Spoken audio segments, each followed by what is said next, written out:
Hey, hola a todos, ¿cómo están? Espero que muy bien. Bienvenidos a la tercera parte de esta pequeña miniserie en donde estamos construyendo un proyecto en LangGraph que automatiza la atención al cliente a través de correo electrónico. Como digo, esta es la tercera parte, así que si aún no has visto las anteriores dos, te invito a que lo hagas. Puedes darle clic aquí arriba o en la descripción y te enteres de qué se trata este increíble proyecto. De lo contrario, si ya has visto las anteriores dos partes y estás continuando con el proyecto, entonces te agradezco muchísimo por eso. De verdad significa bastante para mí. Y nada, hoy vamos a continuar y potencialmente vamos a terminar con el proyecto. Bueno, eso ya lo veré. Para recapitular un poco de qué se trata este proyecto en pocas palabras, como les mencioné, esto es un grafo de LangGraph que automatiza la atención al cliente a través de correo electrónico, más en concreto a través de Gmail. En total, este grafo va a tener 4 nodos. Los anteriores dos nodos, los primeros dos nodos, ya los hicimos en los anteriores dos videos. El primer nodo se encarga de cargar el último correo electrónico de la bandeja de entrada asociada a la cuenta de Gmail de este proyecto, ¿no? Y el segundo nodo se encarga de categorizar ese correo electrónico con una de las 4 categorías que, por cierto, de hecho todo el diagrama completo del proyecto lo están viendo en pantalla para que puedan tener una mejor idea si es que además no recuerdan o aún no han visto los anteriores dos videos. Entonces este segundo nodo categoriza este correo electrónico y luego el tercer nodo, que va a ser el que vamos a desarrollar en este video, se va a encargar de escribir el correo de respuesta, ¿no? Pero lo genial de este nodo es que en base o dependiendo de la categoría que tenga este correo electrónico original, si tiene una de las dos que son Product Inquiry o Customer Complaint, o sea, si el correo tiene que ver con alguna queja de un cliente o una petición sobre el producto, entonces el nodo que va a escribir el correo electrónico va a hacer una petición, una consulta a una base de datos vectorial utilizando RAG, ¿no? Ya saben, esa técnica bastante popular dentro de aplicaciones potenciadas por IA, por grandes modelos de lenguaje, que nos permite enriquecer el contexto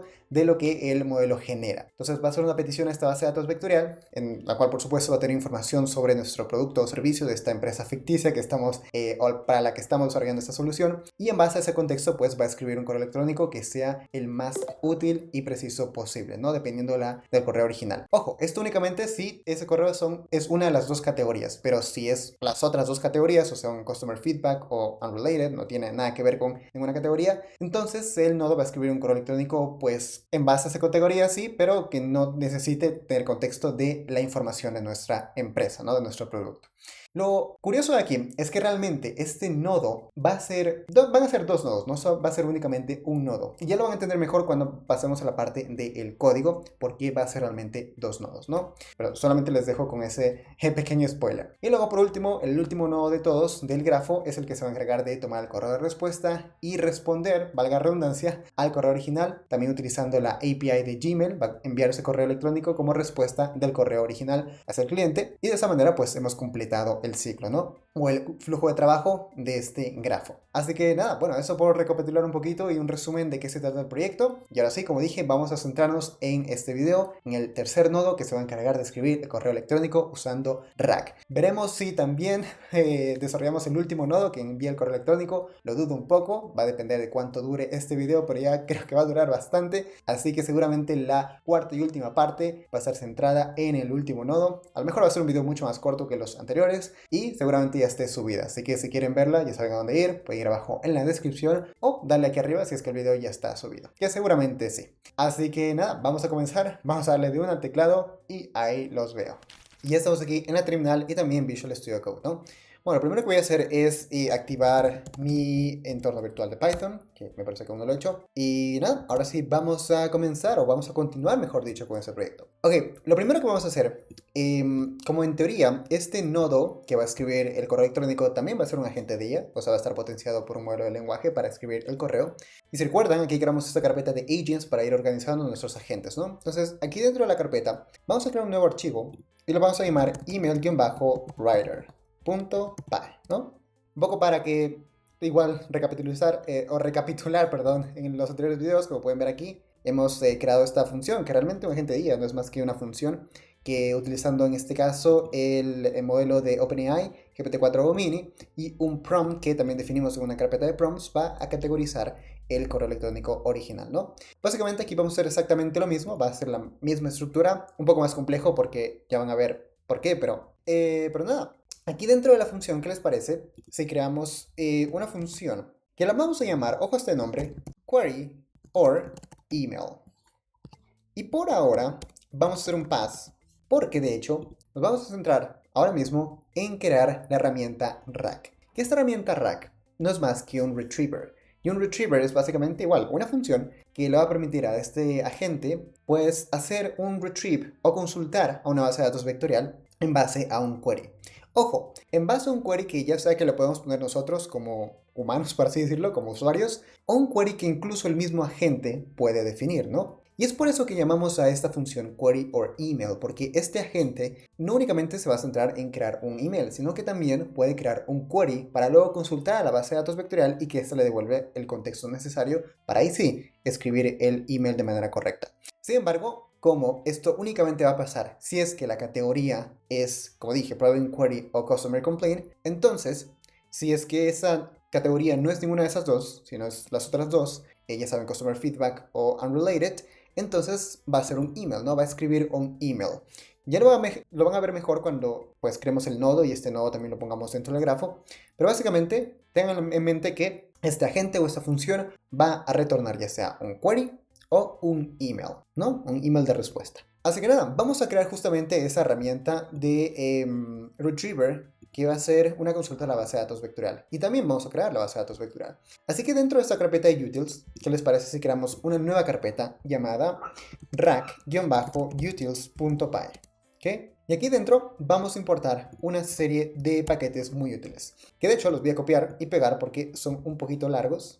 Voy a pegarlos de esta forma. ¿Ok? Sí, tengo activado el entorno virtual. Perfecto. Ahora, ¿qué onda con estos paquetes o con estas clases que estamos importando? ¿Ok? Vamos desde el principio. El primero es TextLoader. Ven esta clase TextLoader que viene del módulo Document Loaders que viene del paquete Launching Community. Como dice la descripción de esta clase, va a cargar un archivo de texto. Y es que si recuerdan, igual aquí les voy a refrescar un poco la memoria por si no saben qué es Rack o cómo funciona, que si quieren más a detalle esa información puedes ver mis anteriores videos en donde utilizamos Rack para diferentes proyectos de igual forma. Pero básicamente con Rack podemos crear bases de datos vectoriales que estén basadas en fuentes de información de distintos tipos, ya sean archivos de texto, PDFs, documentos de Word, incluso videos, páginas web, en fin, una gran cantidad de tipos de datos, ¿no? En este caso, para hacerlo sencillo y simple, vamos a únicamente cargar un archivo de texto, ¿no? Nuestra fuente de información va a estar dentro de un archivo de texto. Luego, esta fuente de información, los datos que están dentro de esta fuente, se van a convertir en una serie de embeddings. Que básicamente embeddings son representaciones vectoriales de esta información que son, ojo, generados a partir de otro modelo de inteligencia artificial que se encarga y se especializa en generar estos embeddings de esta fuente de información, ¿no? De este texto en este caso. Incluso puede ser de imágenes, videos y demás. Luego, esos embeddings son almacenados en justamente una base de datos vectorial. Al fin y al cabo, los embeddings son vectores, entonces se almacenan en una base de datos vectorial. Y además esta base de datos vectorial no es que es una base cualquiera, no como una base tradicional, sino que está especializada en indexar los vectores de manera óptima y además de permitir que las consultas que se hagan posteriormente a partir de un query, pues también se realicen de manera óptima. Es decir que, un poco si recuerdan cómo funciona o cómo se hacen las consultas, pues básicamente se realizan diferentes algoritmos matemáticos que permiten identificar la relación semántica entre el query y la información dentro de la base de datos vectorial. Si existe un match muy cercano, entonces se devuelve la información o los vectores que más se relacionen semánticamente con ese query, ¿no? Entonces de esa manera se devuelve ese contexto y luego ese contexto se lo puede usar para que el modelo de inteligencia artificial lo aplique y devuelva una respuesta pues mucho más rica, ¿no? En contexto.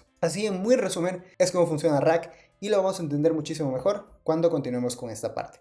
Pero bueno, el text loader nos va a permitir cargar un archivo de texto para luego convertirlo en embedding y almacenarlo en una base de datos vectorial. Luego, aquí tenemos algo muy interesante, esta clase que se llama Recursive Character Text Splitter, que viene del paquete Launching Text Splitters. Como pueden ver aquí, lo que hace es que va a hacer un split text o va a dividir el texto recursivamente tomando en cuenta sus caracteres, ¿no? Recursivamente va a intentar hacer una división de diferentes caracteres para encontrar uno que funcione. Ahora, están preguntando, ¿qué onda con esto? Y es que básicamente lo que haremos es que no vamos a tomar toda la fuente de información, todo el archivo de texto y todo eso lo vamos a convertir en embeddings gigantes y luego los vamos a almacenar en la base de datos. No, sino que más bien vamos a crear o vamos a dividir este texto en chunks, en diferentes grupos, pequeños grupos de n cantidad de embeddings que luego pues sí se van a ir almacenando en la base de datos vectorial, pero en lugar de que sea todo el texto, van a ser como pequeños grupos, ¿no? Pequeñas listas de embeddings. Y esto lo hacemos con el objetivo de, bueno, de hecho hay muchos objetivos, pero uno de ellos es evitar que el límite de inputs que tiene el modelo de inteligencia artificial, sobre todo el que genera los embeddings y luego por supuesto el modelo que genera la respuesta, ese límite de input no se sobrepase, porque si no lo saben, pues cada modelo de IA pues tiene un límite de entrada, ¿no? De lo que se llama un límite de tokens. Que tokens, por si no saben qué es pues básicamente igual un pedazo de información, puede ser por ejemplo dentro de una palabra, puede ser una parte de una palabra, puede ser la palabra entera, dentro de una oración puede ser igual una palabra y el espacio o los espacios de esa oración. En fin, ya depende cómo el algoritmo que se utilice para crear esos tokens. Pero básicamente esos tokens son los que realmente se pasan a los modelos de inteligencia artificial como entrada. Y claro, tienen un límite de tokens. Entonces, imagínense que esta fuente de información es gigante y todos esos tokens luego se pasan al modelo. Entonces el límite, pues el modelo va a decir, no, he sobrepasado mi límite y no puedo hacer nada. Así que es mejor pues dividir esta información en chunks, en grupitos, que luego sí se vayan tomar en cuenta y vayan siendo entrada del modelo de IA, ¿no? En fin, luego tenemos Chroma, que es básicamente una base de datos vectorial que viene del paquete Launching Chroma, ¿no? Como pueden ver aquí. Aquí dice justamente Chroma Vector Store Integration, una integración de la base de datos vectorial de Chroma. Hay algunos frameworks o librerías open source que nos permiten pues justamente crear base de datos vectorial. Hay otro que se llama Faiz, que es de Facebook, pero en este caso vamos a utilizar Chroma. También podemos utilizar Faiz, pero vamos a utilizar Chroma porque al menos ya lo he utilizado un poco antes en otros proyectos y sé cómo funciona. Y básicamente lo que nos permite es eso, ¿no? Crear bases de datos vectoriales que además están optimizadas, están indexadas, o su información está indexada de tal manera que podamos hacer consultas de manera óptima, ¿no? Además que podemos escalar esto mucho más allá con mucha más data. Luego tenemos OpenAI Embeddings, que viene del paquete Launching OpenAI. Podrán imaginarse, ¿no? Justamente es el OpenAI Embedding Model Integration. Permite, pues, justamente llamar a un modelo especializado en generar esos embeddings de OpenAI. Entonces nos permite interactuar y llamar con ese modelo utilizando esta clase. Me parece que por defecto, si inspeccionamos esto al darle control o command click, veremos que el modelo que utiliza por defecto se llama Text Embedding ADA002, ¿no? Que es un modelo muy típico para generar estos embeddings, no es demasiado caro y además funciona muy bien, entonces está perfecto. Sin embargo, podemos cambiar a otro modelo si queremos, pero creo que está bastante bien. Luego tenemos esta función helper llamada create retriever tool, que viene del módulo retriever de tools de launch, ¿no? Que este nos va a permitir generar justamente esta herramienta retriever que luego va a ser poder utilizada por ejemplo, agentes de IA, ¿no? Entonces con esta función podemos crear esa herramienta retriever. Y finalmente el load.m para cargar nuestro archivo de variables de entorno, que si recuerdan es en donde tenemos nuestra key de OpenAI. Justamente aquí. Ok, entonces ya estaría por ese lado. Un segundo. Ok, perfecto. Entonces ahora vamos a continuar desarrollando esta maravilla. Entonces, lo primero que vamos a hacer es cargar el archivo de variables de entorno llamando esta función, ¿no? Al final y al cabo es una función. Luego vamos a crear, ¿qué les parece? Una variable llamada loader que va a ser igual a text loader, la clase que importamos arriba, la cual requiere de un parámetro que, como pueden ver, se llama file path, ¿no? El path del archivo en donde se encuentra nuestra información, que lo vamos a crear en un momento, pero primero vamos a poner el path, que va a estar dentro del src / data, la carpeta data / data.txt, ¿no? Y vamos a crear ese archivo. Aquí dentro del src vamos a crear una carpeta llamada data, y dentro de data vamos a... perdón, no quiero crear una carpeta, quiero crear un archivo llamado data.txt. Que por cierto, aún no les he dicho qué datos vamos a almacenar para este proyecto en concreto y para este video. Bueno, como les dije en el primer video, este proyecto, digamos que está enfocado en una empresa ficticia, ¿no? En ese momento ni siquiera sabía de qué se iba a tratar la empresa ficticia, ¿no? Qué producto o servicio iba a ofrecer. Solamente sabía que era, digamos que para una empresa ficticia. Pero después de desarrollar estos últimos dos nodos y el proyecto completo, llegué a la conclusión, perdón, de que quizás sería bueno que esta empresa ficticia se dedique a vender dispositivos electrónicos y en concreto dispositivos Apple, ¿no? Digamos, cualquier dispositivo Apple, iPhones, Macs y en fin, todos los que tengan, al menos la mayoría de ellos. Entonces, después de recabar información en empresas reales aquí de mi país que venden dispositivos Apple, decidí pues copiar esa información y utilizarla como fuente de datos. Y es justamente la que voy a copiar y pegar ahora mismo, justo aquí, ¿no? Entonces, como pueden ver, básicamente esta es como una tabla con los diferentes modelos de los diferentes dispositivos, en donde tenemos una promoción en efectivo, ¿no? Del precio del dispositivo y luego su precio por cada 12 meses si se difiere en tarjeta, ¿no? Entonces aquí tenemos de iPhones desde el 13 hasta el 15. Bueno, esto creo que es un poco desactualizado, pero digamos que es hasta el 15. Luego tenemos AirPods, Apple Watch, MacBook y bueno, de hecho eso es todo. Pero eso no significa que ustedes tienen que hacer lo mismo. Si ustedes a lo mejor están aplicando este proyecto para una empresa real o para su propia empresa o igual, algo ficticio y quieren quizá otro tipo de producto o servicio, entonces pueden simplemente buscar información en la N cantidad de páginas web que hay de un montón de tipos de empresas que ofrecen sus servicios, por ejemplo, en empresas de e-commerce, y pueden simplemente copiar y pegar esa información dentro de un archivo de texto. Pueden agregar mucha más información. Aquí yo únicamente puse el nombre del modelo y su precio, pero podemos poner la descripción del modelo, del dispositivo, reseñas que haya tenido en fin, un montón de información. Lo más importante es que recabemos toda la información posible de nuestro producto o servicio, de la empresa a la que estemos desarrollando este proyecto, ¿no? Pero bueno, por este proyecto en concreto, creo que esta información no está mal. Entonces, aquí dentro de este loader estamos cargando la información. Como pueden ver aquí, ahora tenemos una instancia de tipo text loader. Ahora, lo que vamos a hacer es realmente cargar este documento, porque aquí únicamente estamos creando la instancia, pero aún no lo hemos cargado realmente. Así que vamos a crear otra variable llamada documents igual a loader.load. Así que lo estamos cargando. Y como pueden ver, esto devuelve una lista de documents, una lista de documentos. Y ahora, ¿qué onda? ¿Qué será documentos? Ya lo veremos en un momento, pero básicamente son el texto, la información que tiene dentro de este archivo, ¿no? Ahora, como dije antes, vamos a dividir esta información. Entonces vamos a crear una variable llamada TextSplitter igual a, y aquí es donde vamos a utilizar a este recursive character TextSplitter con un método llamado from TickToken encoder. Ahora, ¿qué onda con este TickToken encoder y por qué suena como TikToker? No, es curioso.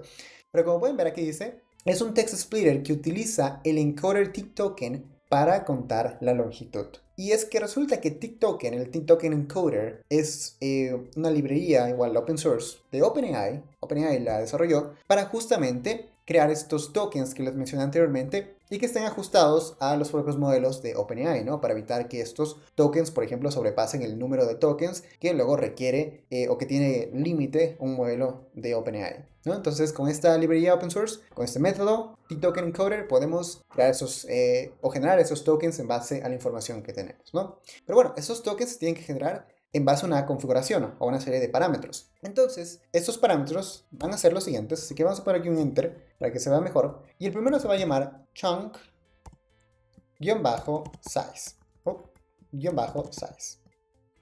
¿Ok? El cual va a ser igual a 100. Ahora, ¿qué onda con este chunk size? ¿Qué significa exactamente? Bueno, básicamente este chunk size nos está diciendo que cada grupo o cada chunk de tokens va a tener como mucho 100 tokens, ¿no? No va a sobrepasar de eso. Y además tenemos otro atributo u otro parámetro llamado chunk, si lo escribo bien, _overlap, igual a 50.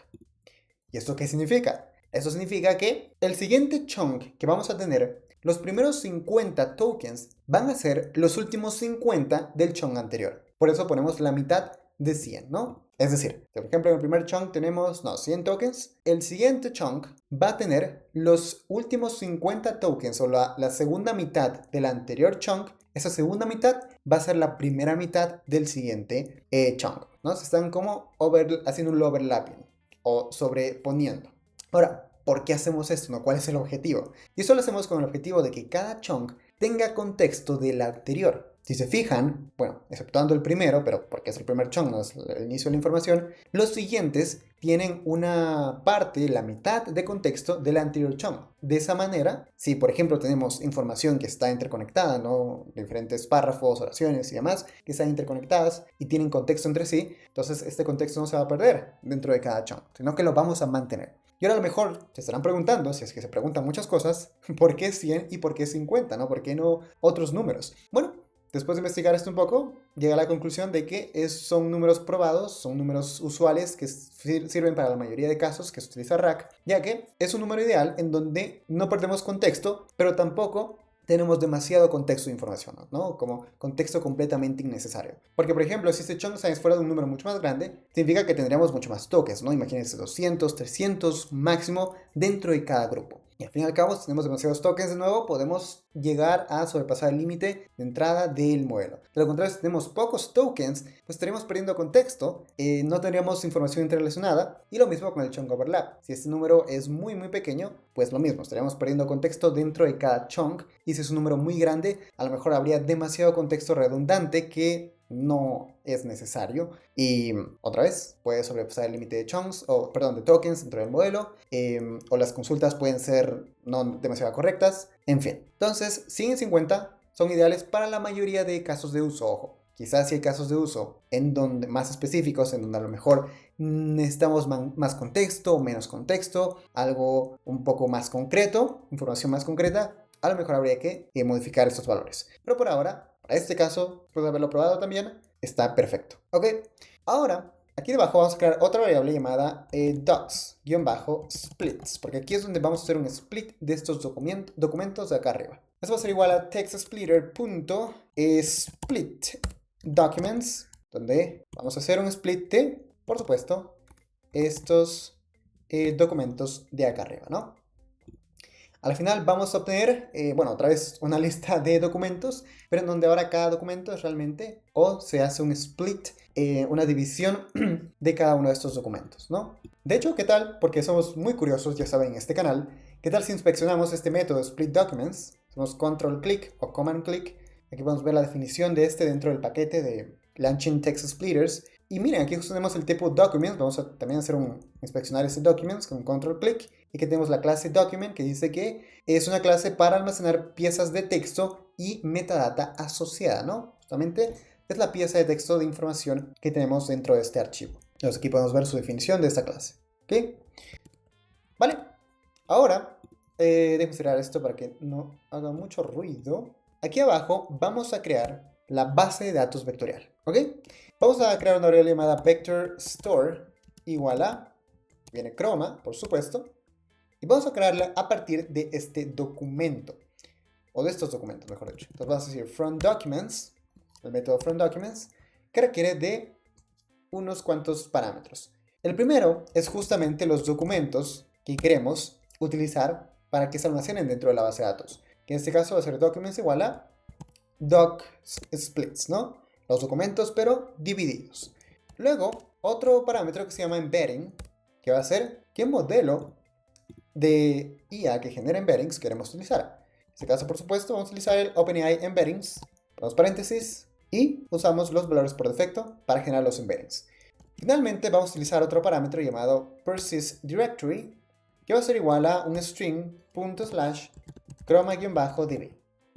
Aquí estamos diciendo que básicamente la base de datos vectorial va a ser persistida en el disco dentro de una carpeta llamada ChromaDB, ¿no? Por defecto va a persistir, bueno, ni siquiera se va a persistir, sino que se va a crear en memoria, lo que significa que cada vez que corramos este programa y utilicemos luego el retriever, pues la base de datos vectorial se va a generar, o se generaría en memoria. Claro, eso no es eficiente porque imagínense que tenemos muchísimos datos que queremos almacenar en la base de datos y que eso se cargue cada vez en memoria.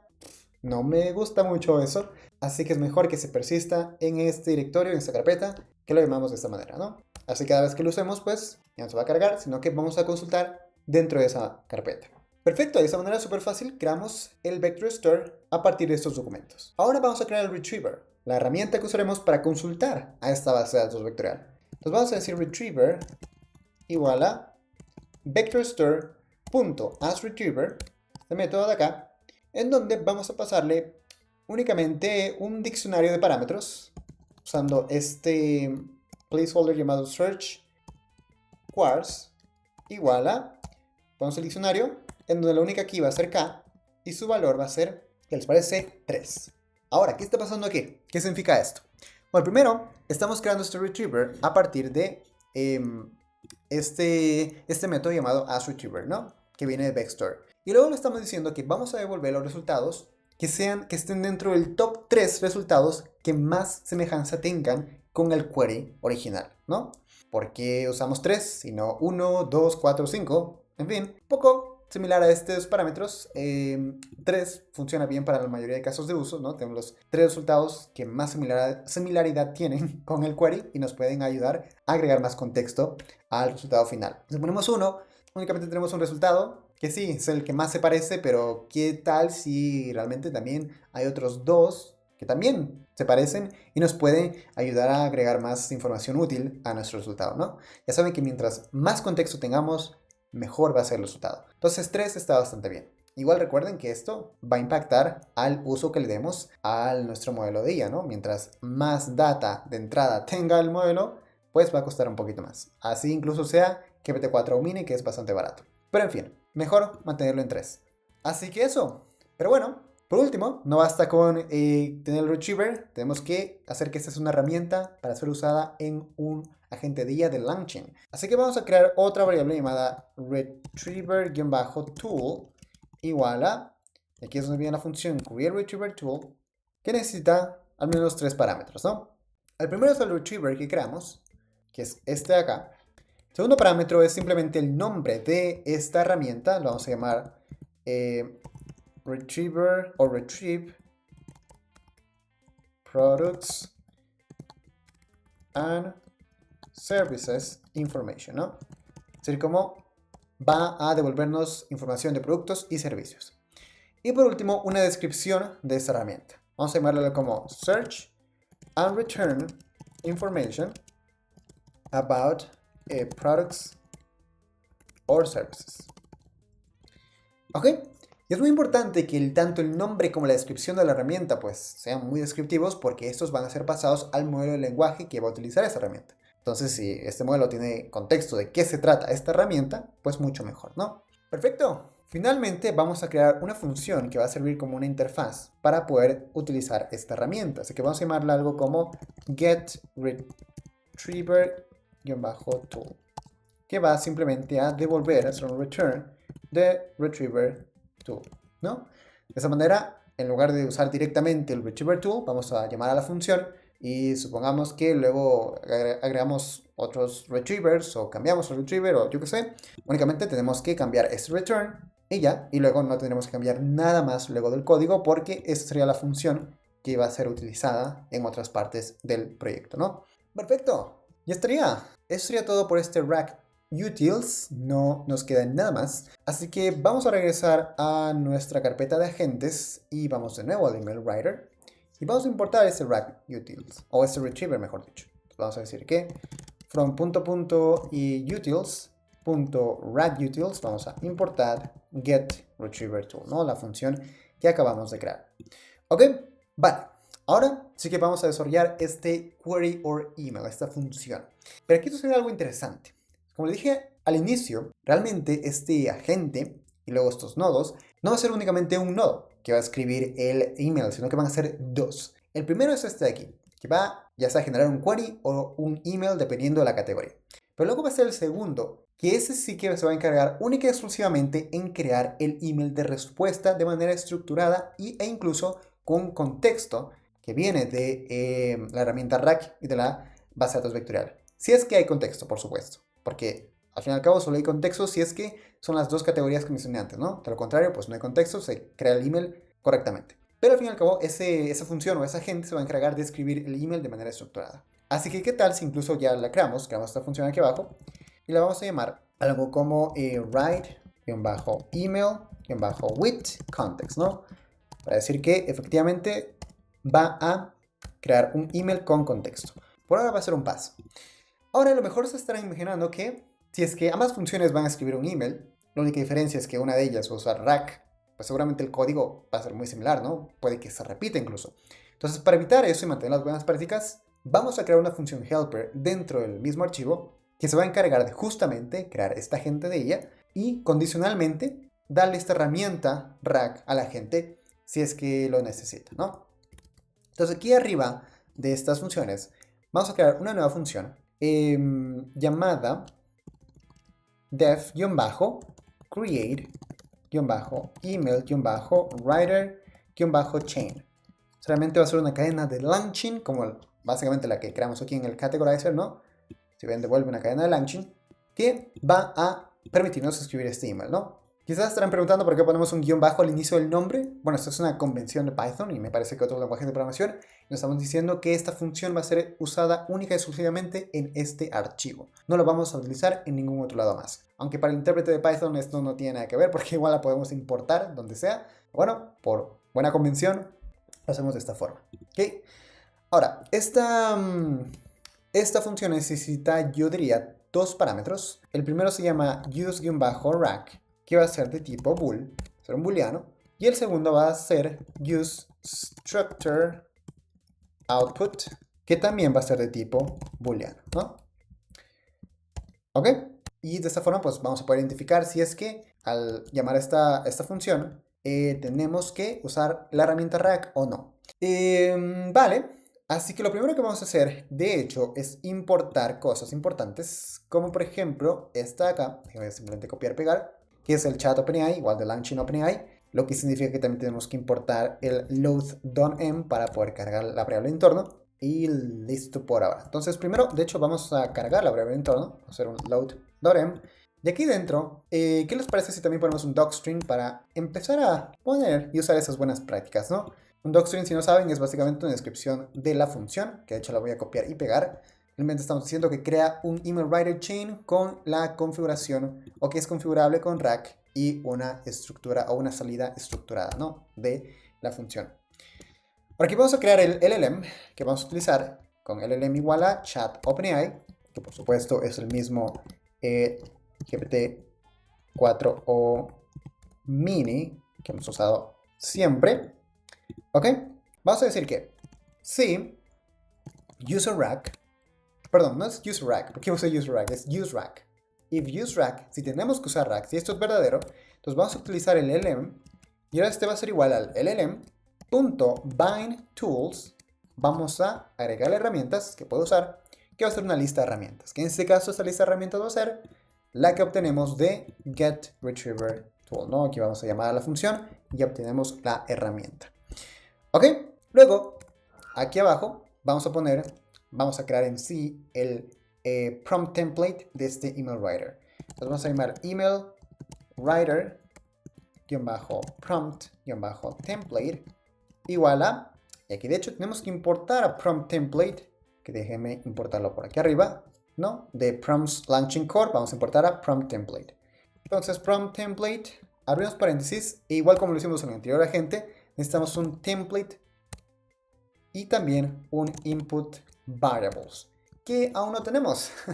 Así que vamos a crear uno. Si recuerdan, aquí creamos una carpeta llamada prompts, con los distintos prompts divididos en agentes y tasks, ¿no? Un poco siguiendo la misma estructura que hicimos en QAI. Ahora, vamos a comenzar con los agentes, ¿vale? Y para no perder demasiado tiempo, me voy a permitir también copiar y pegar este prompt del email writer. Un segundo y lo pegamos aquí. Entonces aquí tenemos esta constante email writer igual a lo siguiente, ¿no? Recuerden que esto está dividido en role, goal y backstory. Básicamente le estamos diciendo que su rol es que va a ser un experto en la atención al cliente, representante de una compañía SaaS, cuya misión es la de crear emails respuesta que son profesionales, que sirvan para algo y que además pues permitan hacer un address de los inquiries o de las peticiones del cliente, ¿no? Con precisión y empatía. Su meta es esta, ¿no? La de generar un email que sea con respuestas exhaustivas o integrales, que pues haga un address de la pregunta específica del cliente, que provea información que sea precisa sobre los productos y servicios, que mantenga un tono profesional y amigable, que incluya contexto relevante de la compañía o del knowledge base de la compañía, ¿no? De la fuente de información, y se asegure que su respuesta sea accionable, que pues resulte en algo y además sea completa. Aquí tenemos su backstory, tiene acceso al contenido original y la categoría en la que se haya clasificado, y que para para Product Inquiries y Customer Complaints, esas dos categorías, también tiene acceso a información relevante de la compañía a través de su base de conocimiento, ¿no? Eso es básicamente el contexto del agente email writer. Ahora vamos a crear el contexto de su tarea, ¿no? La tarea que al fin y al cabo es la de escribir este email de respuesta. Que aquí de igual forma déjeme copiar y pegarlo, porque de hecho esto es mucho más largo. Que para resumirlo, así que el video no se haga demasiado largo, simplemente le está diciendo que analice el contenido original y su categoría, que si su categoría es Product Inquiry o Customer Complaint, que utilice la información, o perdón, la herramienta Retriever para hacer un retrieve de la base de conocimiento y así obtener el contexto necesario. Luego a partir de eso va a ser craftear o crear un subject y un contenido, ojo, el asunto y el contenido del correo de respuesta de manera profesional y clara. Aquí justamente le estamos diciendo también la estructura, no, perdón, aquí es la estructura que le estamos diciendo en donde que va a contener este correo de respuesta, ¿no? Básicamente el ID va a ser un email ID que va a generar random, creo que luego lo vamos a modificar cuando enviemos este correo. El subject, que va a ser el subject del correo electrónico. El sender, que aquí de hecho, si se dan cuenta, estoy usando el mismo sender, el mismo correo electrónico de la API de Gmail asociada a este proyecto. Aquí le dije que además utilice este valor, que este es el nombre ficticio de la empresa, Cellphone SA, estos brackets o estos mayor o menor que, realmente no recuerdo el nombre de este símbolo, y dentro el correo electrónico, ¿no? Luego la fecha en la que se envió el correo electrónico y el correo, pues en sí el correo electrónico, ¿no? Realmente lo más importante de esto es el subject y el body, bueno, también el sender, porque luego los vamos a utilizar luego para enviar el correo electrónico utilizando la API de Gmail como respuesta al correo original, ¿no? Bueno, aquí también una serie de parámetros de cómo debería ser el cuerpo del correo electrónico. Aquí tenemos unos guidelines que debe seguir, que básicamente es un poco redundante lo que ya le pusimos aquí arriba y también en el agente, pero queremos darle el mayor contexto posible, que sea lo más específico posible para que nos dé una buena información. Aquí puse un typo, tengo un typo. Y se dan cuenta que algo interesante que puse es que, y esto lo hice en base a prueba y error, si es que por ejemplo hay una pregunta sobre un iPhone que use la herramienta que tiene y haga un query a la base de datos para obtener información confiable. Y esto lo hice porque me estaba dando cuenta de que por alguna razón no usaba la herramienta, aunque la pregunta original sí que tenía que ver con un iPhone, ¿no? Con un producto en concreto, pero no usaba la herramienta por alguna razón. Luego descubrí la razón, que te lo explico un momento, pero aún así creo que este contexto no viene nada mal. Y bueno, básicamente lo mismo. Al final puse estas dos partes que también son muy importantes, que básicamente utilice o no tome en cuenta ningún nombre personal ni ningún número de teléfono al final del email, y que únicamente para el nombre de la empresa utilice Cellphone SA y que además escriba el email en español. Esto lo hice porque me di cuenta de que estaba poniendo o inventándose nombres y números de teléfono, o directamente estaba poniendo el típico placeholder que dice your phone number or your name, que pongas tú tu nombre y tu nombre de teléfono y tu nombre de compañía. Y aparte también estaba escribiendo, aunque empezaba escribiendo el correo en español, luego lo escribí en inglés, entonces mejor le dije, hey, escribe en español y no en inglés. Y esto lo hago con la única intención de que yo como ser humano no tenga nada que ver con este proceso y ni siquiera revise el correo electrónico o la respuesta que va a generar. Pero esto no es muy bueno, la verdad.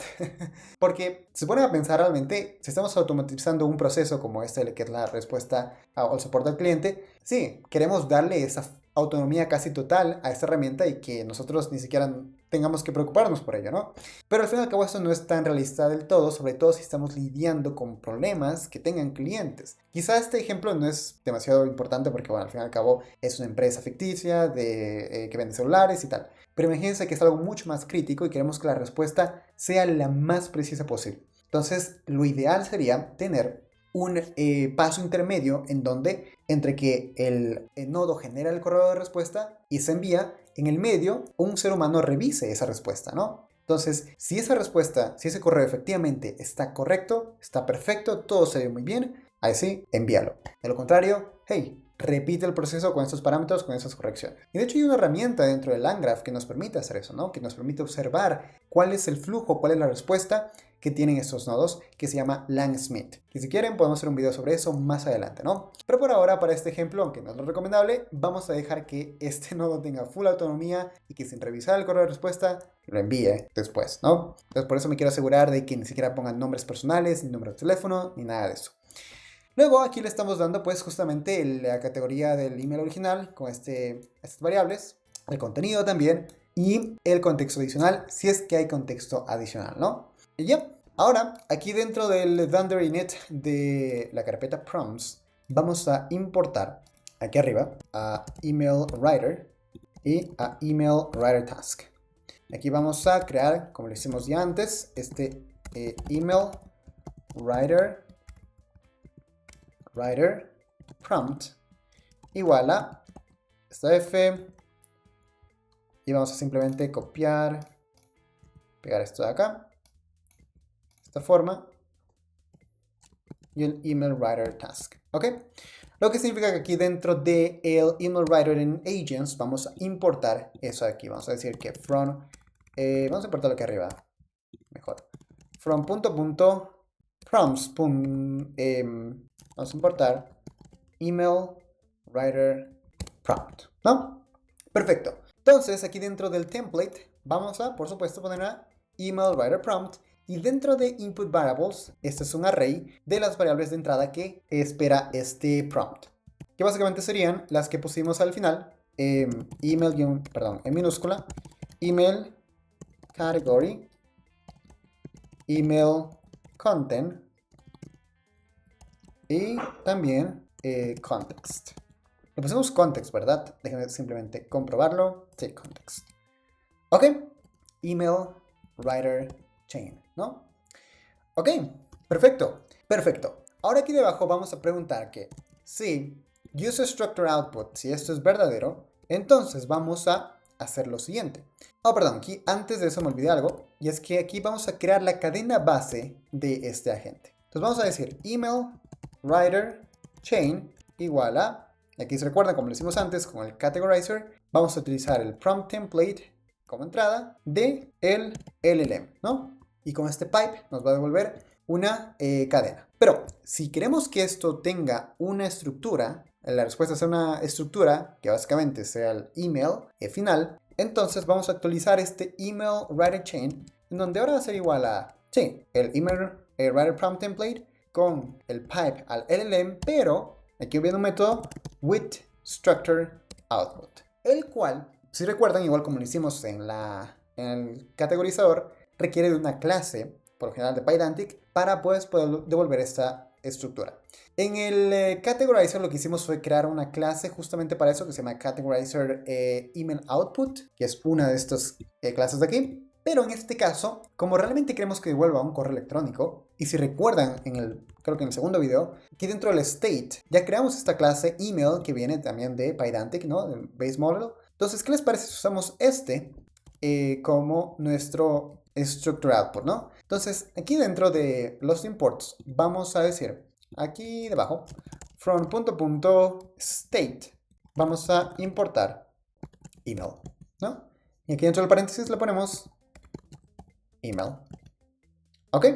Y aquí tengo un error, no estoy seguro por qué. No puedo acceder al for runnable input is unknown. Vamos a darle un type ignore por ahora. No creo que esto nos ocasione ningún tipo de error realmente cuando usemos la herramienta. Pero bueno, y al final vamos a retornar. Ahora, lo que tenemos que hacer es utilizar esta función helper dentro de una de estas dos funciones. Bueno, dentro de las dos funciones, pero con sus parámetros correctos. Entonces, lo primero que voy a hacer es, de hecho, crear un docstring también para, de nuevo, mantener las buenas prácticas y decir que este query or email es esto de acá, ¿no? Create an email writer agent with raw capabilities and raw output. Ojo a esto, raw output, o sea, nos va a devolver una salida raw o pura, ya que resulta que como aquí no estamos poniendo una salida estructurada, si es que la categoría no requiere que utilice RAG y más bien nos va a retornar un email, ¿no? En lugar de devolvernos un email de tipo email, de esta clase, nos va a devolver un JSON. Pero bueno, realmente no queremos un JSON, sino que queremos un email de tipo email para luego poder procesarlo y enviarlo correctamente. Entonces por eso es raw output. Entonces vamos a hacer un return de, se llamará create email writer chain, en donde va a ser use rack, va a ser igual a true, si queremos que use rack, y no queremos que utilice un structure output, ¿no? Va a ser false. Diferente a este write email with context, que de hecho vamos a poner también el docstring por acá y por acá. Aquí estamos haciendo create an email writer agent with structure output, no rack, bad context. Ok. Y vamos a hacer un return. Déjame copiar esto de aquí. Y aquí en cambio el useRack va a ser false. Y el structure output va a ser true, ¿no? Listo, de esta manera ya hemos generado nuestros dos agentes que escriben emails, uno con rack y otro sin, pero con contexto, ¿ok? Ahora, aquí dentro de nodes, no, perdón, dentro de init, del Thunder init, ¿se recuerdan? Estamos usando este pequeño agent registry. Vamos a importarlos, vamos a decir from email writer, import query or email y write email with context. Entonces aquí vamos a crear estos dos keys que básicamente van a ser el mismo nombre de query or email. Los paréntesis. Y este va a ser email writer with context. Que va a ser write email with context. ¿Ok? Lo que significa que ahora sí que podemos usarlo y crear aquí un nodo. Bueno, realmente dos nodos para cada uno. Entonces aquí vamos a crear un nuevo archivo dentro de la carpeta nodes llamado email-writer.py. ¿Ok?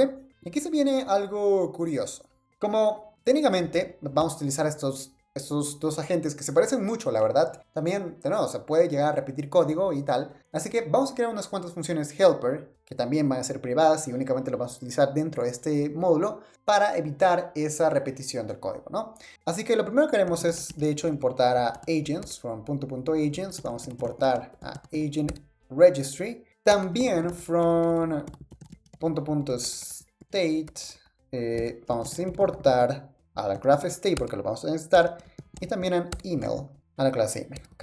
¿Qué les parece si empezamos obteniendo la información que necesitamos, que es el email y la categoría, ¿no? Que si recuerdan viene del estado, porque en este punto el estado ya está actualizado tanto con el email original y la categoría de este. Así que vamos a crear una función privada llamada get-email-data que va a requerir del estado de tipo, por supuesto, GraphState, ¿no? Como parámetro. Aquí también vamos a poner un pequeño docstring para conservar las buenas prácticas, como no, que básicamente está diciendo extract common email data from state y justamente esa data que vamos a obtener es email, no, de hecho vamos a llamarlo current email igual a state punto get, al final esto es un diccionario, current email, ¿no? También vamos a llamar a category igual a state.get email category. ¿Ok? Perfecto. Ahora aquí vamos a decir que si por alguna razón if not email, perdón, current email or not category, por alguna razón no tenemos esto, entonces vamos a decir algo como print no email or category found in state, ¿no? Y retornamos simplemente, y aquí de hecho vamos a retornar tres valores, que es el email, bueno de hecho son dos, que es el cuerpo del email y la categoría. Entonces, si es que no tenemos ninguno de esos, vamos a decir, de hecho vamos a enviar estos dos strings vacíos. Luego vamos a obtener simplemente el body de el email, que sería current email.body, ¿no? Ah, bueno, pero cierto, este current email puede ser también un string vacío porque así le pusimos el tipo. Entonces vamos a utilizar este if steam internario. Vamos a decir que if is instance current email de la clase email. De lo contrario, un string vacío, ¿no? Y retornamos únicamente return body y category. ¿Ok? Entonces de esta manera construimos esta función helper. Ahora vamos a construir otra función helper que la vamos a llamar process email writer result, que va a requerir de un resultado y también del state graph state, ¿no? Ahora, ¿qué onda con esta función? ¿Para qué nos va a servir? Bueno, básicamente nos va a servir únicamente para actualizar el estado una vez que ya tengamos la respuesta de los dos agentes. Y lo hacemos para, de nuevo, no repetir el mismo código porque van a ver que al fin y al cabo lo vamos a utilizar en los dos nodos o en los dos agentes que construyen ese nodo. Y vamos a poner un docstring ya que estamos, ¿no? Para explicar también de qué se trata esta función. Entonces vamos a poner process the result from email writer and update state, ¿no? Justo lo que les dije. Entonces aquí vamos a actualizar el estado Y el primer estado que vamos a actualizar, de hecho ni siquiera está aquí, porque se llama messages. Que lo voy a crear aquí o lo voy a definir, pero luego lo voy a crear en el estado de graph state. Porque resulta, vamos a ir al graph state, porque resulta que tenemos que crear este atributo de messages dentro del estado para que lo vayamos actualizando y luego cuando en el grafo, cuando vayamos a la parte del grafo y queramos utilizar la herramienta retriever, como vamos a utilizar un paquete por defecto, el mismo LangGraph, que nos va a permitir utilizar la herramienta, entonces esta herramienta está esperando que dentro de messages, bueno, que primero exista un atributo llamado messages y que dentro pues tenga la información que esperamos, que en este caso va a ser la del query, y la de el correo original del estado. Entonces aquí vamos a crear debajo de email category messages que va a ser de tipo, y que de hecho vamos a tener que importar como lo hicimos en el primer video de todos de LangGraph, annotated, y también vamos a importar de LangChain core.messages, vamos a importar any message, y además de LangGraph, langgraph.graph.message, vamos a importar add messages. Ya van a ver para qué. Y aquí dentro de messages vamos a utilizar annotated de tipo list, que a su vez es de tipo, bueno, una lista de cualquier tipo de mensaje, por eso any message, y esta función o este callback add messages, que es esta función que viene de este paquete, nos va a permitir ir agregando estos mensajes que queramos ir agregando dentro de la lista de messages, ¿no? Lo explico un poquito mejor en el primer video de todos de LangGraph, pero básicamente usando esta función helper vamos a ir agregando estos mensajes dentro de esta lista que van a ser al fin y al cabo una lista de cualquier tipo de mensaje, no any message, que no vamos a especificar. ¿Ok? Y de hecho este messages lo vamos a igualar o vamos a utilizar a result, ¿no? Cualquier resultado que obtengamos en ese punto. A su vez también vamos a actualizar el estado de de hecho me falta el otro estado también, que es el de, vamos aquí a crear uno, email-response, la respuesta del email de tipo email o str, ¿no? Es que al fin y al cabo necesitamos traquear cuál es el email respuesta que nos genera. Entonces aquí vamos a poner email response igual también a result. Y retornamos, si lo escribo bien, state. ¿Ok? Entonces, así creamos esta función process email writer result. Perfecto, una vez hecho eso, ahora sí que vamos a crear estos dos nodos en base a estos dos agentes. Entonces aquí vamos a crear una función llamada query or email node, ¿no? Vamos a empezar con este, donde el estado que va a esperar, por supuesto, es graph state. Y ahora, vamos a poner un docstring, de igual forma, aquí, vamos a decir que este va a ser email writer node with rack capabilities and empty context. Y vamos a decir, primero quiero el email data, ¿no? Email data igual a get email data de state. ¿Ok? Vamos a decir algo como que sí, if not email data, el primer resultado de email data que recordamos es el body del correo original, directamente si no tenemos eso, pues realmente no hay respuesta, ¿no? Entonces email response igual a nada. Y retornamos state. De lo contrario, vamos a obtener eso. Entonces vamos a decir body, category, igual a email data. Podemos desempacar estos dos valores que vienen de email data, porque al fin y al cabo es como si fuera una tupla. Y vamos a simplemente decir result igual a, vamos a llamar al agent registry, que es un diccionario, cuya clave es query or email.invoke, para invocar esta agente con esta serie de parámetros. Entonces, el email content va a ser body. El email category va a ser category. Y el context va a ser nada, porque realmente en ese punto no tiene contexto, ya que este query or email node nos va a devolver el query con el que luego va a ser un query, valga la redundancia, a la base de datos vectorial para ahí sí obtener contexto, ¿no? Entonces vamos a retornar process, la función process email writer result Donde result, vamos a poner result de esta forma, es result, y el estado es el estado. Aquí tengo un typo, es result. ¿Ok? Vale. Ahora vamos a hacer lo mismo, pero con el otro nodo, ¿no? Vamos a decir que def email writer with context node, que requiere también el estado graph state. Vamos por aquí también dentro un docstring, que va a ser básicamente este de acá. Email writer node with context from message history and structure output. Vamos a... de hecho, esto lo vamos a copiar. Al fin y al cabo, esto sí que se repite. De esta forma. ¿Ok? Esto... Bueno, de hecho, todo esto se va a repetir.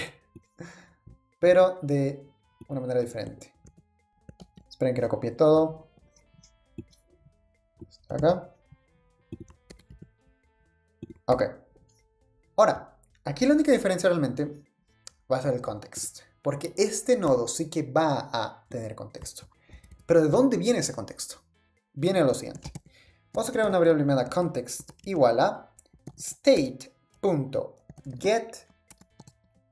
get messages y vamos a obtener el último mensaje de todos. .content. Sí, por supuesto, state.get messages, si realmente tenemos algo dentro de esta lista de mensajes, ¿no? De lo contrario, pues realmente el contexto sí que va a ser nada. Y este context se va a usar acá. Ahora, ¿por qué hacemos esto? Bueno, quizá lo entiendan un poquito mejor cuando ya pongamos esto en el grafo, pero resulta que cuando esto se ejecute, el query or email node, y realmente sí requiere usar la herramienta para hacer un retriever a la base de datos vectorial, entonces al hacer el process email writer result y al actualizar los messages, el historial de mensajes, en ese punto el último mensaje que vamos a obtener va a ser justamente el resultado del contexto que viene de la base de datos vectorial. Eso, ojo, siempre y cuando requiera usar esa herramienta, porque la categoría es la que es, ¿no? Entonces, luego, cuando este nodo se ejecute, el email writer with context node, porque este nodo se va a ejecutar después de que se haya utilizado la base de datos vectorial, entonces este messages sí va a tener algo dentro y el último mensaje va a ser el contexto que viene de esa base de datos. Entonces por eso estamos diciendo de que vamos a tener el contenido de ese último mensaje si hay algo dentro de esa lista. De lo contrario, no. El contexto va a estar vacío porque la categoría inicial o la categoría del correo inicial no requería usar la herramienta para hacer un retrieve a la base de datos vectorial, ¿no? Y al final esto va a ser lo mismo, pero ahora sí que este resultado va a ser un email estructurado, ¿no? Y por eso aquí luego se va a guardar en el email response, bueno, también en el messages, pero el email response que es al final el que nos va a interesar después para enviar el correo electrónico. Y ya, ahora aquí dentro del Dunder init vamos a importar eso, vamos a decir que from.emailWriter vamos a importar query or email y email writer with context node, que en el diccionario lo vamos a actualizar, query or email con query or email node, de hecho aquí no lo vamos a llamar node, lo query email, y déjenme poner esta acá, el node, email writer with context node. ¿Ok? Ahora vamos aquí al grafo, al email graph, y aquí se viene algo interesante. Lo primero que vamos a hacer en la parte de nodos es agregar un nodo, esperen, workflow.addNode, abrimos paréntesis, y este nodo lo vamos a llamar, bueno, vamos a empezar con el query or email, ¿ok? Cuyo valor o cuyo nodo real va a ser nodes, query or email, ¿vale? Luego vamos a agregar otro nodo. Y ojo a este nodo porque se va a llamar retrieve. Cuyo valor va a ser toolNode, que vamos a importarlo. Pero en donde dentro del paréntesis vamos a requerir una lista de tools, que en este caso va a ser únicamente getRetriever tool. Así fue como lo llamamos en el rack. Rack utils getRetriever tool, sí. Entonces, aquí vamos a importar lo siguiente. Vamos a decir que from el landgraph.prebuild vamos a importar tool node y también otro llamado tools condition, que ya va a ver qué onda con eso. Y además, from.utils.dragUtils vamos a importar, get retriever tool. ¿Ok? Ahora, ¿qué onda con este nodo? ¿Por qué lo creamos? Pues resulta que en este grafo de LangGraph, para poder utilizar una herramienta que le hicimos un binding o la juntamos a un agente de IA, tiene que existir un nodo de herramientas, ¿no? Es como decir, es como si primero a la gente cuando lo estamos definiendo le estamos diciendo, hey, te voy a juntar esta herramienta, ¿no? Que la puedes usar, ¿vale? La puedes usar, pero realmente no es la herramienta, no es como una referencia a la herramienta, ¿no? Te estoy diciendo, puedes usar esta herramienta. Pero esa gente, dentro del grafo, va a esperar de que haya un nodo que sea como una caja de herramientas, en donde va a decir, en donde va a estar la herramienta real que puedo utilizar. Entonces, el nodo que tiene acceso a esta herramienta va a decir, hey, tengo a mi disposición esta herramienta que espero yo que esté dentro de la caja de herramientas, que es el otro nodo dentro del grafo. Si es así, entonces la voy a usar y voy a luego obtener la respuesta de esa herramienta, ¿no? Entonces, por eso tenemos que poner o crear un nodo o un tool node en donde se encuentren las herramientas disponibles para que los agentes o los otros nodos puedan usarlo. Y lo llamamos retrieve. ¿Ok? Ahora también vamos a crear el otro nodo, workflow.addNode, que se va a llamar write email with context, cuyo valor, por supuesto, es nodes. Vamos a poner este mismo aquí y listo. Ahora, ojito a estos edges o a estas aristas. Vamos a poner workflow.addEdge, en donde el categorize email va a estar conectado con el query or email, ¿no? Después del nodo categoría, vamos a ir al query or email. Pero desde el query or email vamos a agregar una arista condicional. Vamos a decir workflow.add conditional ages, paréntesis, la cual o cuya fuente va a ser query or email. A partir de aquí se va a crear la condición y vamos a decir que la condición va a ser tools condition. Ahora, ¿qué onda con tools condition? ¿Qué significa esto? Básicamente, tools condition es una condición que ya está predefinida. Aquí sí, de hecho, la inspeccionamos, dice, using the conditional age to route to the tool node if the last message has tool calls. Otherwise, route to the end.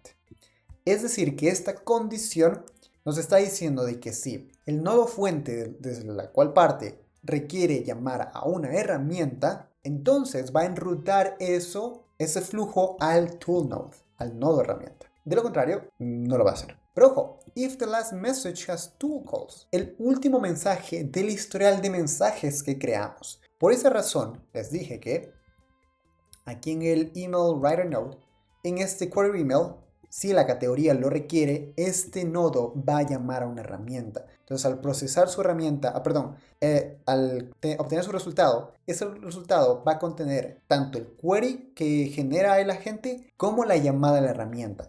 Y eso se va a actualizar aquí en el historial de mensajes, ¿no?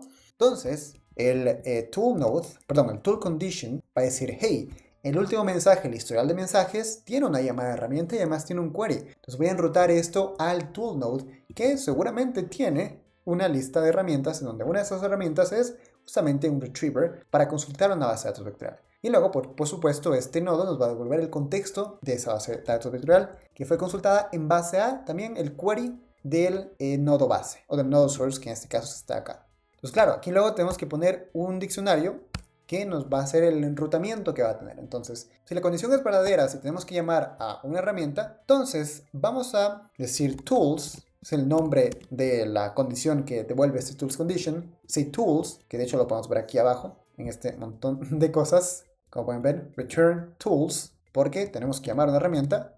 Si esto es así, entonces vamos a enrutar a retrieve, al nodo retrieve, ¿ok? De lo contrario, si nos devuelve un env, que por cierto tenemos que importarlo, aquí dentro del primer import, vamos a poner end, que es básicamente una constante para marcar el fin de una ejecución. De lo contrario, si end significa que no tenemos que llamar a nadie, entonces vamos a enrutar directamente a write email with context, ¿no? Pero eso significa que luego de que la ejecución de la herramienta se haya hecho y hemos retornado el contexto, tenemos que agregar una arista también entre retrieve y write email with context, porque eso significa que ya tiene el contexto para escribir el email correcto, ¿no? De manera estructurada. Y ya. Bueno, por ahora podemos poner aquí un add age de write email with context y el final de toda la ejecución, pero realmente lo que vendría después de eso es el nodo para enviar el email. Pero por ahora, amigos míos, lo voy a dejar por aquí. Me gustaría también probar este nodo en concreto, pero creo que este video ya está siendo muy largo. Y vamos a dejar el misterio para el siguiente video, ¿no? En donde vamos a crear el último nodo que va a enviar el correo electrónico. Así que eso, les dejo con el misterio de probar esta maravilla, o si quieren pueden probarlo por su cuenta, por supuesto. Es bastante sencillo, la verdad, ustedes lo pueden descifrar porque estoy seguro que son muy inteligentes, pero si quieren, o si no, pueden esperarse al siguiente video que yo estoy seguro que ya está subido, y si aún no está subido, porque seguramente estás viendo este video en el minuto en el que salió, bueno, te lo agradezco muchísimo por eso, la verdad, pero puedes esperarte quizá 1 o 2 días a que se suba la última parte, o de lo contrario, si estás viendo este video después de mucho tiempo, pues seguramente ya está subidísimo todo, ¿no? Todo el proyecto completo. Pero bueno, en el siguiente video vamos a terminar el proyecto, vamos a crear el último nodo que va a enviar el mensaje y vamos a probar, por supuesto, todo eso, a ver qué tal funciona. Y si hay que corregir errores, pues ya los corregimos, ¿no? Así que nada, espero que les haya gustado este video, muchas gracias por verlo, muchas gracias por llegar hasta el final. Si les gustó mucho, recuerden comentar, darle like y por qué no suscribirse, eso me encantaría muchísimo. Y compartir este video con quien le pueda interesar. Nos vemos en la próxima, en el siguiente video. Cuídense mucho, hasta luego. Y de nuevo, déjenme saber en los comentarios si pudieron hacer esto, si tienen un problema, cualquier cosa. Yo estaría ansioso de responderles. Cuídense mucho y bye.